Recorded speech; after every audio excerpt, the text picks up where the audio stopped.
I think if I hear you call me Becky one more time, six-pack, I'm gonna pop your tops. All six of them. Who are you?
There's a clever murderer on the loose. I'm going to find him.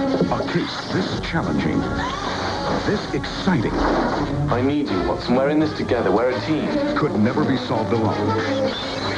Steven Spielberg presents It's only a hallucination. Maybe not. Young Sherlock Holmes, directed by Barry Levinson. Rated PG-13. Starts Wednesday, December 4th at a theater near you. Check your newspaper for show times. Hey, this is Matt once again. We're about to another video. This is another paid request, this time from Boaz. Thank you so much for that. For those interested in requesting any other type of videos or topics, reactions, reviews, or anything in between, pretty much anything, feel free to request it either directly to my PayPal or join my Patreon. Both links are down below in the info box. Now, this is for Young Sherlock Holmes, which came out around 1985. And the main thing people remember about this movie is there's a scene, because the movie's about the early years of Sherlock Holmes when he's in college.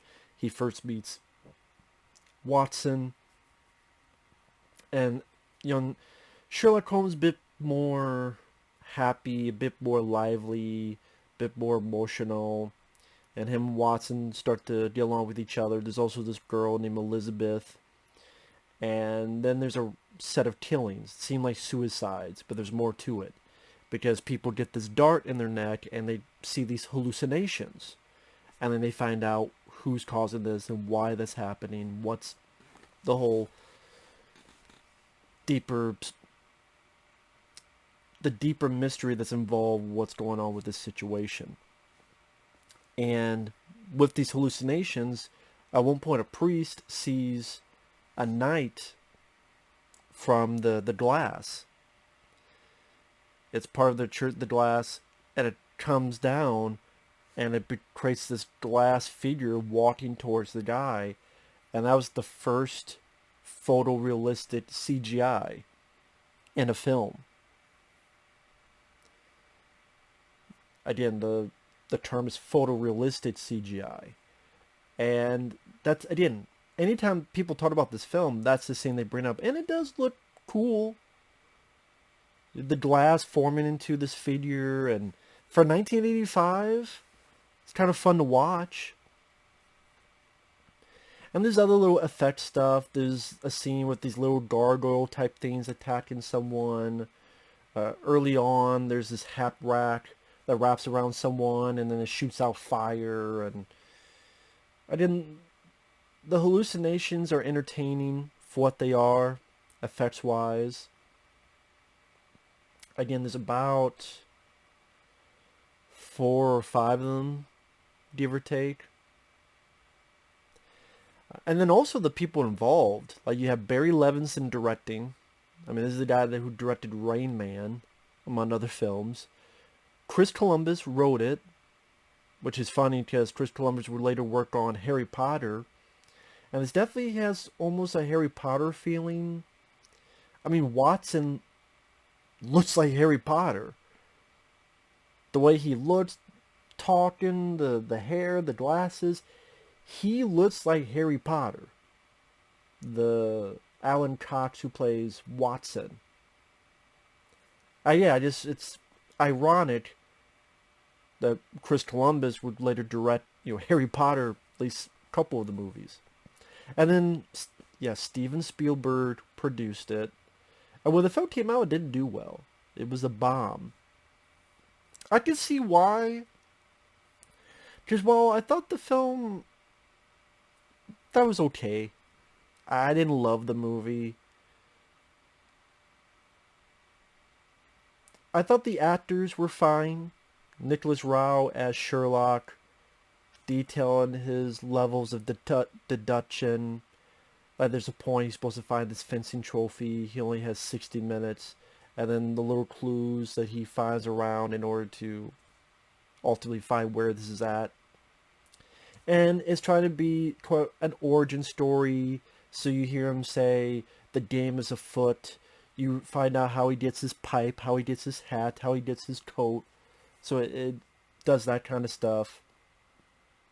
And as I watch it, there's really nothing I found bad about it. I guess I just didn't find it as exciting as other people did. And like with Sherlock and Watson, they were fine as characters, but it felt like there was something missing to really bring them to the next goalpost, something about, I can't quite put in the words what it is. There's just something missing, something lacking, and I can't put my finger on it. I'm sure a lot smarter people would be able to detail that more specifically.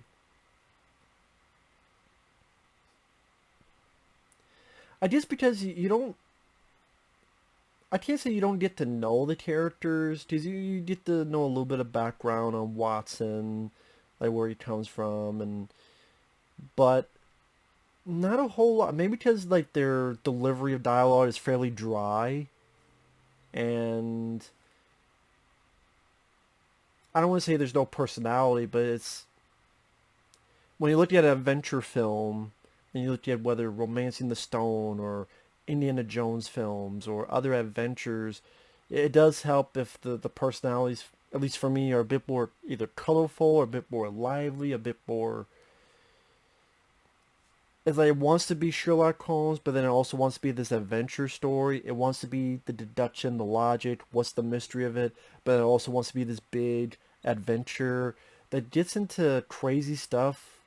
Spoiler alert, where this descendant named Ektar and his sister, they vow revenge against these people because their parents were killed in an attack.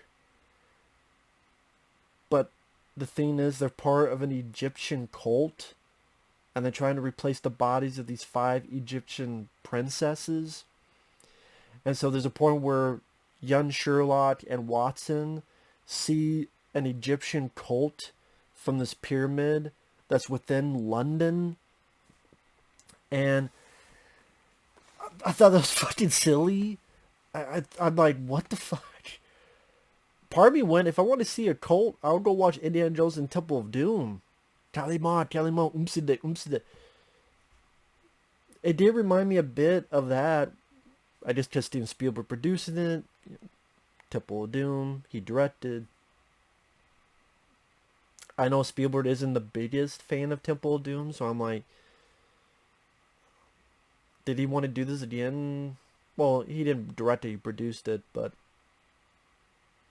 I didn't grow up with the film, so maybe that's also as well, so it's not like I've watched it multiple times, but it's just like, what the fuck, like an Egyptian cult, people wearing the, like, is this Stargate now?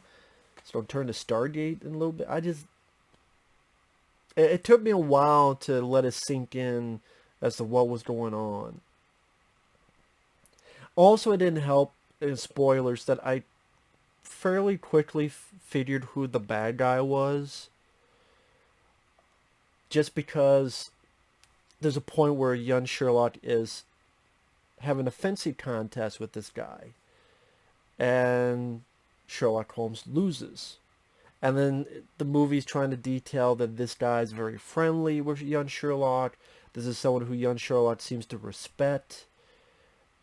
And as this is going on, I'm going, he's not the bad guy, is he?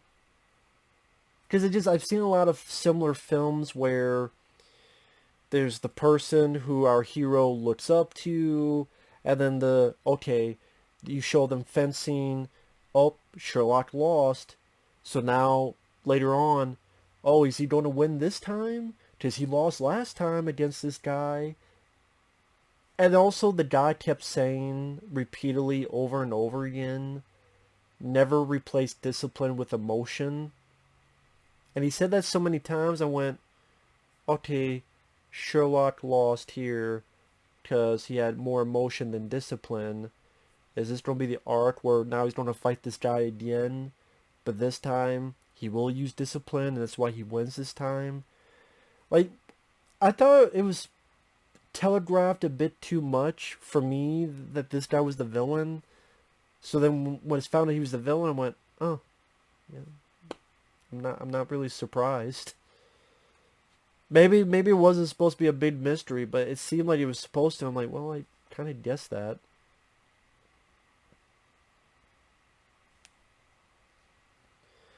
There's a point they do have a fly machine, which is funny because it seemed like Wild Wild West stole it from this. Because the fly machine almost looks the exact same.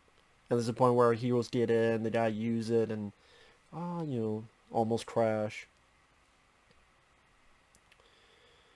And then the hallucinations are kind of fun to watch. Like I said, the early stage of CGI with the glass knight. That was cool to witness.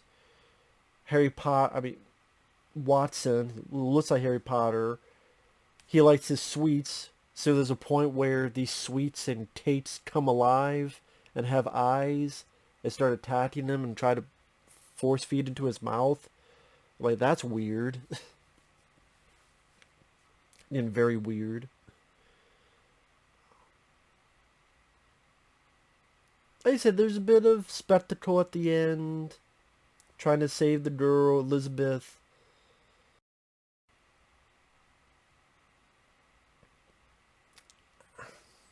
I don't know, just something about it. Also, like, spoiler alert again. The bad guy, he falls through the ice because Sherlock wins, but the guy gets away, and you find out Etar will become Moriarty, and Moriarty's going to be the main villain of Sherlock. I guess if I want adventure mixed in with Sherlock, I would rather watch the Robert Downey Jr. films. Granted, that's not fair. That's a bigger budget. That's more technology because of the years they were made. But I guess if I'm looking for more of an adventure mixed with Sherlock Holmes, those were more entertaining to me. Especially the first Sherlock Holmes movie. And that one I felt more of the personality and camaraderie between Sherlock and Watson. Here, a little bit, but not a whole lot. Like I said, maybe because the delivery is fairly dry, or like you look at Robert Downey Jr. and Jude Law, their back and forth seemed a bit more lively, a bit more peppy, and they're...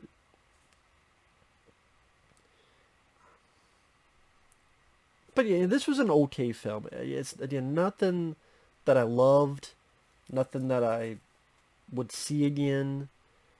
But yeah, it was okay. It was alright. I know it's not much of a review. Barry Levinson's direction is alright. It seemed like he handled the hallucination scenes a bit more interesting.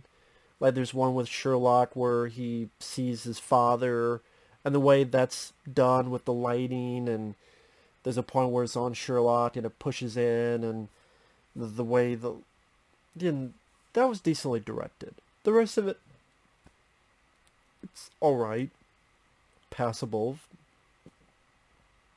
Then the acting I didn't really have too much of an issue with. Again, maybe if people grew up with this, and again, if you want to see a different take on Sherlock Holmes, sure. Again, just not something I just say I loved. So with that said, thanks for watching. Take care. We'll see you guys later. Bye-bye.